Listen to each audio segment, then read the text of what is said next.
যদি আপনি খবর পান 1 সপ্তাহ পরে আমাদের মৃত্যু হবে, আপনি খুশি হবেন? হ্যাঁ কি না? কেউ হ্যাঁ বলছে হ্যাঁ, যখন আসবে তখন দেখব।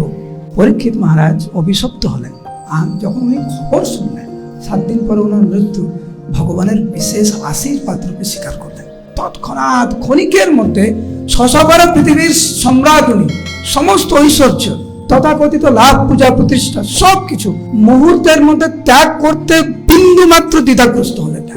তো আত্মীয় স্বজন জিজ্ঞাসা করছে যে কোনো বিকার নেই, যে তোমার 1 সপ্তাহ পরে মৃত্যু, কোনো বিকার নেই?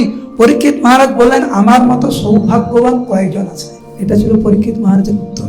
কমপক্ষে আমি জানি আমার 7 দিন আছে। তোমরা তো জানোই না, তোমাদের 7 সেকেন্ড বা 7 মিনিট বা 7 বছর না কি, তোমরা তো জানোই না।